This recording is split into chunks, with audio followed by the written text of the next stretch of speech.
Hello friends, welcome back to my YouTube channel. So friends, आज मैं आपके लिए न्यू वीडियो लेके आई हूँ जो स्पेशली मैथ के लिए है। सो फ्रेंड्स, इस वीडियो में मैं आपको बताऊँगी कि आप अपने मैथ को बेहतर कैसे कर सकते हैं। ये वीडियो उन लोगों के लिए बहुत ही हेल्पफुल होने वाली है जिनका भी एग्ज़ाम एसएससी जीडी 2025 4 फरवरी से स्टार्ट है। तो वीडियो के एंड तक ज़रूर देखना। इससे पहले मैं अपना छोटा सा इंट्रोडक्शन दे देती हूँ, क्योंकि बहुत से ऐसे लोग होंगे जो मुझे नहीं जानते होंगे। मेरा नाम रिचा है और मैं यूपी से हूँ। ये मेरा एसएससीजीडी में फर्स्ट अटेम्प्ट था, जिसमें मेरा आईटीबीपी में सिलेक्शन हुआ है और कुछ ही दिनों में मुझे ट्रेनिंग में जाना है।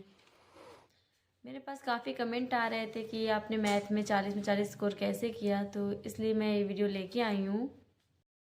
तो सबसे पहले मैं अपनी बात करती हूँ कि मैंने अपनी मैथ को कैसे अच्छा किया। तो सबसे पहले मैंने अपने मैथ का पूरा सिलेबस कंप्लीट किया। सिलेबस कंप्लीट करने के बाद मैंने मैथ का प्रैक्टिस सेट लगाना स्टार्ट किया। लेकिन प्रैक्टिस सेट में हमें क्वेश्चन नहीं आते थे, तो सर जितना सॉल्व करवाते थे उनको समझते थे, पर फिर भी नहीं आता था। और जब आते नहीं थे तो मेरा मन नहीं करता था मैथ लगाने का, लेकिन लगाते थे। बट कोई भी चीज़ अगर करना चाहिए तो मन से ही करना चाहिए, तभी वो चीज़ आती है। तो इसके बाद फिर मेरा दिल्ली पुलिस का एग्ज़ाम था दिसंबर में। तो दिल्ली पुलिस का मैंने एग्ज़ाम दिया, जिसमें 15 मार्क्स का आता है मैथ, जिसमें मेरे 15 में 3 नंबर आए ओनली, जिस वजह से मेरा दिल्ली पुलिस का स्कोर ख़राब हो गया। तब मुझे समझ में आया कि मैथ के बिना कहीं सिलेक्शन नहीं है, मैथ सबसे इम्पॉर्टेंट है। रीजनिंग हिंदी तो सब कोई कर ही लेता है, लेकिन मैथ्स में अधिकतर लोगों को प्रॉब्लम होती है। तो फिर मैंने सोचा नहीं, मैथ करना बहुत ज़रूरी है। तो मैंने जनवरी से स्टार्ट किया, क्योंकि मेरा मार्च में जीडी का एग्ज़ाम लगा था। तो मैंने जनवरी से फिर मैंने मैथ को रेगुलरिटी बना ली कि नहीं, मुझे मैथ को ज़्यादा टाइम देना है, मैथ ज़्यादा पढ़ना है, क्योंकि मेरी मैथ ही वीक है। इसके लिए मैंने दिल्ली पुलिस का एक परिणाम बैच था, फ्री ऑफ कॉस्ट यूट्यूब में पढ़ा था, जो राहुल तेवतिया सर ने पढ़ाया। तो मैंने परिणाम बैच को लिया, जो कि टॉपिक वाइज था, चैप्टर वाइज, जिससे बहुत फ़र्क पड़ा, क्योंकि उनके सॉल्व करने का जो तरीका था वो मुझे बहुत अच्छा लगता था और इजीली समझ में आ जाता था। फिर उसके बाद मैंने वो जब बैच को कंप्लीट कर लिया, उसके बाद मैंने जब प्रैक्टिस सेट लगाना स्टार्ट किया, तब मैंने देखा कि नहीं, अब मुझे क्वेश्चन आ रहे हैं। मुझे सर सर जो सॉल्व कर रहे हैं उनका सॉल्व तक देखने की ज़रूरत नहीं पड़ रही, हम खुद ही उसका सॉल्व पहले ही करके आंसर ले आते थे। इसके बाद फिर मिक्स प्रैक्टिस सेट चलता रहा और बस मॉक टेस्ट देते रहे। तो मॉक टेस्ट में मेरे 18 से 19 क्वेश्चन, 17 18 19 इतने सही होते रहे। और मैंने एग्ज़ाम में तो 20 में 20 करके आई हूँ। इसके पहले मैंने जब लास्ट मॉक टेस्ट दिया था, जो कि मैं एग्ज़ाम से पहले, उसमें भी मैंने RWA के मॉक टेस्ट में 20 में 20 क्वेश्चन ही किए थे।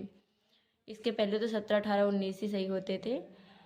तो ये था मेरा मैथ का स्ट्रेटजी कि मेरी मैथ ऐसे अच्छी हुई। तो आपके लिए चलिए बता देते हैं कि आप अपनी मैथ कैसे अच्छा कर सकते हैं, क्योंकि हर कोई गाइड करने वाला नहीं होता है हमारे साथ। तो हम लोगों को यूट्यूब का सहारा लेना पड़ता है। और यहाँ पे हम मैथ की अगर बात करें, तो एग्ज़ाम आप लोगों का पास है, कुछ ही दिन बचे हैं, और 3 तरह के स्टूडेंट आपको मिलेंगे।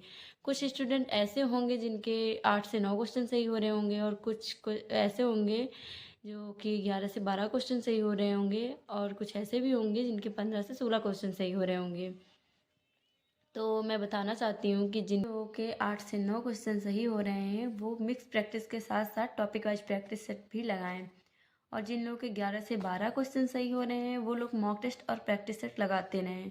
इतना उनके लिए बहुत है।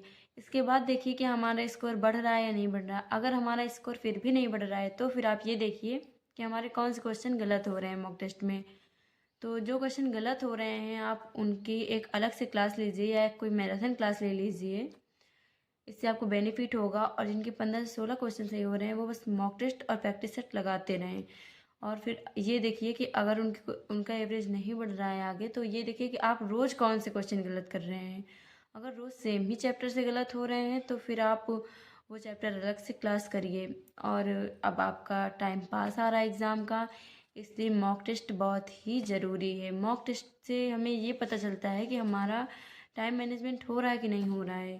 तो सबसे इम्पॉर्टेंट है टाइम मैनेजमेंट करना।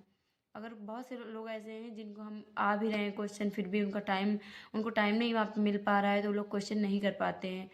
तो मॉक टेस्ट का सबसे बड़ा बेनिफिट यही होता है कि हमें टाइम मैनेजमेंट करने में कोई दिक्कत नहीं होती। इस बात पे ध्यान दें, ये सबसे इम्पॉर्टेंट है कि जब आप मॉक टेस्ट दें तो उसमें अपना स्कोर न देखें कि हमारा स्कोर कितना आ रहा है, अपनी रैंक देखिए कि हमारी रैंक कितनी आ रही है, कितने बच्चों ने मॉक टेस्ट दिया है और उनमें से हमारी रैंक कितनी है, हम कितने बच्चों से आगे हैं। तो क्योंकि मॉक टेस्ट जो होता है वो कभी हार्ड होता है, कभी इजी होता है, तो वो वहाँ पे डिपेंड करता है कि हमारी रैंक कितनी है। वहाँ पे हम सोच सकते हैं कि हाँ, हम इतने बच्चों से आगे हैं।